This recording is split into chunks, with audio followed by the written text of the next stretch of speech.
नमस्कार दोस्तों, मेरा नाम है अंशिका और आप देख रहे हैं इंडिपेंडेंट हिमाचल। अगर आपको हमारी खबरें पसंद आती हैं तो चैनल को सब्सक्राइब जरूर करें। चलिए अब बढ़ते हैं आज की बड़ी खबरों की ओर।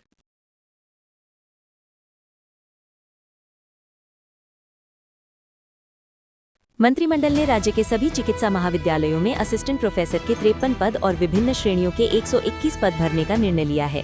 इनमें टीचिंग व नॉन टीचिंग फैकल्टी और पैरामेडिकल स्टाफ के पद शामिल हैं। इसके अतिरिक्त मंत्रिमंडल द्वारा असिस्टेंट स्टाफ नर्सिंग पॉलिसी के तहत हिमाचल प्रदेश राज्य चयन आयोग हमीरपुर के माध्यम से असिस्टेंट स्टाफ नर्स के 600 पद सृजित करने को मंजूरी प्रदान की गई। बैठक में डॉक्टरेट ऑफ मेडिसिन और मास्टर ऑफ चिरुर्गिया की योग्यता हासिल करने वाले फैकल्टी डॉक्टरों को बेसिक पे का 20% इंसेंटिव देने का भी निर्णय लिया गया। चलिए बढ़ते हैं अगले अपडेट की तरफ। हिमाचल प्रदेश के शिमला के आईजीएमसी अस्पताल में हुआ मारपीट मामला सुलझ गया है। इस विवाद में दोनों पक्षों में समझौता हो गया है। मरीज और आरोपी डॉक्टर ने हाथ मिलाए और गले मिलते हुए विवाद को खत्म कर दिया। समझौते के दौरान दोनों ने एक दूसरे से और प्रदेशवासियों से माफी मांगी। दोनों ने कहा कि ये घटना अचानक हुई थी और अब आपसी विवाद सुलझा लिया गया है। वहीं डॉक्टर राघव मेरुला की मां ने कहा कि अर्जुन पवर भी मेरा बच्चा है और राघव भी मेरा बच्चा है। मेरे लिए दोनों बराबर हैं। दोनों ने एक दूसरे से माफी मांगी है और हम बच्चों के साथ हैं। चलिए बढ़ते हैं अगली अपडेट की तरफ। पूर्व मुख्यमंत्री और नेता प्रतिपक्ष जयराम ठाकुर बिलासपुर भाजपा द्वारा प्रदेश में बढ़ रहे नशे के आतंक, सरकार द्वारा नशे के कारोबारियों को मिल रहे संरक्षण और बिलासपुर में नशा रोकने के लिए गश्त कर रही महिलाओं के खिलाफ किए गए मुकदमे के विरोध प्रदर्शन में शामिल हुए। उन्होंने नशे के खिलाफ अपनी पंचायतों में गश्त कर रही महिला मंडल की कुछ महिलाओं के खिलाफ पुलिस द्वारा दर्ज किए गए मुकदमे को दुर्भाग्यपूर्ण बताते हुए उसे वापस लेने की मांग की। इस बाबत उन्होंने बिलासपुर मुख्य बाजार से उपायुक्त कार्यालय तक प्रदर्शन यात्रा निकालकर उपायुक्त के माध्यम से मुख्यमंत्री को महिलाओं के खिलाफ हुए मुकदमे को वापस लेने हेतु ज्ञापन सौंपा। चलिए बढ़ते हैं अगली अपडेट की तरफ। रोहतांग, शिंकुला दर्रा और लाहौल की चंद्रा घाटी में ताज़ा बर्फबारी दर्ज की गई है। इससे ऊंचाई वाले क्षेत्रों में शीतल लहर बढ़ गई है। वहीं निचले इलाकों में सर्द हवाओं के साथ कोहरे का असर देखने को मिल रहा है। कांगड़ा, मंडी और बिलासपुर के कई क्षेत्रों में सोमवार सुबह और शाम के समय घना कोहरा छाया रहा, जिससे दृश्यता कम हो गई और यातायात प्रभावित हुआ। मौसम विज्ञान केंद्र शिमला के अनुसार प्रदेश में मंगलवार से मौसम के मिजाज में बदलाव आने जा रहा है। 30 दिसंबर से 2 जनवरी के बीच प्रदेश के 8 मध्य और उच्च पर्वतीय जिलों में बारिश और बर्फबारी के आसार जताए गए हैं। इस दौरान ऊंचाई वाले क्षेत्रों में बर्फबारी, जबकि मध्य और निचले पर्वतीय इलाकों में बारिश होने की संभावना है। 31 दिसंबर और 1 जनवरी को पश्चिमी विक्षोभ अधिक सक्रिय रहेगा। इसके प्रभाव से प्रदेश के कई हिस्सों में मौसम खराब हो सकता है और तापमान में गिरावट दर्ज की जाएगी। चलिए बढ़ते हैं अगली अपडेट की तरफ। सड़क पर आदमी, कंधों पर गाड़ी। ये अनूठा मामला बंजार की तीर्थन घाटी के कलवारी पंचायत में सामने आया है। सरकार और प्रशासन की अनदेखी से परेशान होकर तीर्थन घाटी के लोगों ने सिस्टम को आईना दिखाया है। गलवाहधार रंभी सड़क आपदा के 4 महीने बाद भी जमत से आगे बंद पड़ी है। बार बार आग्रह के बावजूद जब किसी ने नहीं सुनी तो गाड़ी के पुर्जे खोलकर कंधों पर उठाकर वाहन चलने योग्य सड़क तक पहुंचाया गया। दरअसल फगरौड गांव के ज्ञानचंद की कार पिछले 4 महीनों से फंसी हुई थी। करीब 3 से 4 किलोमीटर दूर तक अलग अलग पुर्जों को उठाकर डंडों के सहारे कंधों पर उठाया। चलिए बढ़ते हैं अगली अपडेट की तरफ। हिमाचल प्रदेश स्कूल शिक्षा बोर्ड मार्च में 2390 केंद्रों पर 10वीं और 12वीं कक्षा की वार्षिक परीक्षाएं करवाएगा। सभी परीक्षा केंद्र पूरी तरह से सीसीटीवी कैमरों से लैस होंगे, जिन पर बोर्ड मुख्यालय से भी निगरानी रखी जा सकेगी।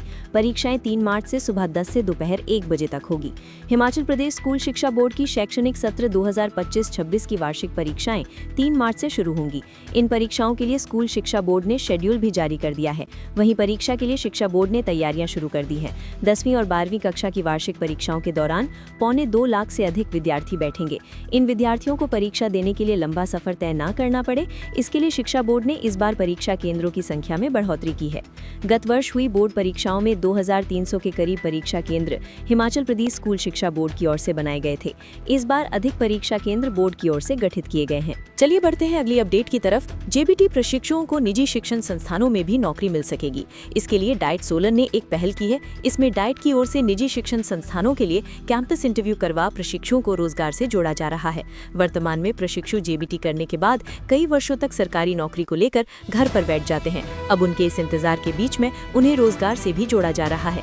इसमें वेतनमान के साथ उन्हें बच्चों को पढ़ाने का अनुभव भी मिलेगा। हाल ही में डाइट सोलन के 34 प्रशिक्षुओं का चयन सोलन के निजी शिक्षण संस्थानों के लिए हुआ है। इसमें कुछ प्रशिक्षुओं को आउट ऑफ स्कूल के लिए और 9 का एक निजी स्कूल के लिए चयन हुआ है। इसमें उन्हें संस्था और विभाग की ओर से भी अच्छा पैकेज दिया गया है। इस प्लेसमेंट ड्राइव के तहत 34 प्रशिक्षुओं को सोलन के विभिन्न निजी विद्यालयों में रोजगार प्राप्त हुआ है। इसमें 9 प्रशिक्षुओं को एक निजी स्कूल सोलन कुनिहार में प्राथमिक शिक्षक के पद पर नियुक्त किया गया है। चलिए बढ़ते हैं अगली अपडेट की तरफ। शिक्षा विभाग ने 779 हेडमास्टरों और प्रवक्ताओं को पदोन्नत कर प्रिंसिपल बना दिया है। सभी पदोन्नत प्रिंसिपलों को उपनिदेशक कार्यालय में ज्वाइनिंग देने के निर्देश दिए गए हैं। चालू शैक्षणिक सत्र के दौरान पढ़ाई व्यवस्था प्रभावित न हो, इसके लिए इन्हें अभी नए स्कूलों में स्थानांतरित नहीं किया जा रहा है। सभी पदोन्नत प्रिंसिपलों के तबादला आदेश मार्च में होना संभावित है। विभाग ने 267 स्कूल प्रवक्ताओं और 512 हेडमास्टरों को प्रिंसिपल के पद पर पदोन्नति दी है। पदोन्नत प्रिंसिपलों को लेवल 21 वेतनमान दिया जाएगा। राज्य सरकार ने छात्रों के हित को देखते हुए मध्य शैक्षणिक सत्र में बड़े स्तर पर तबादलों से फिलहाल परहेज किया है।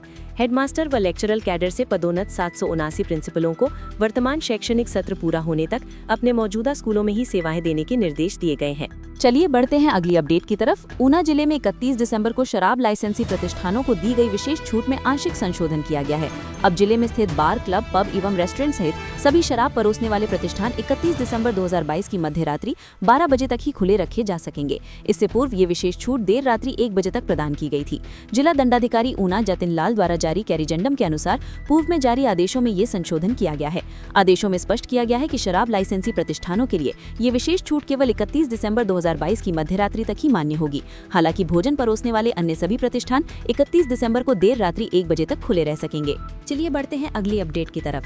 SIS India limited RTA Hamirpur द्वारा सिक्योरिटी गार्ड और सुपरवाइजर के 70 पदों पर भर्ती के लिए 3 जनवरी को सुबह 10:30 बजे उप रोजगार कार्यालय भोरंज में साक्षात्कार लिए जाएंगे।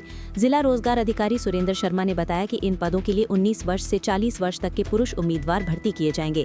10वीं फेल या 10वीं पास अथवा इससे अधिक शैक्षणिक योग्यता वाले उम्मीदवार जिनकी लंबाई कम से कम 168 सेंटीमीटर और वजन 52 से 95 किलोग्राम के बीच हो, इन पदों के लिए पात्र हैं।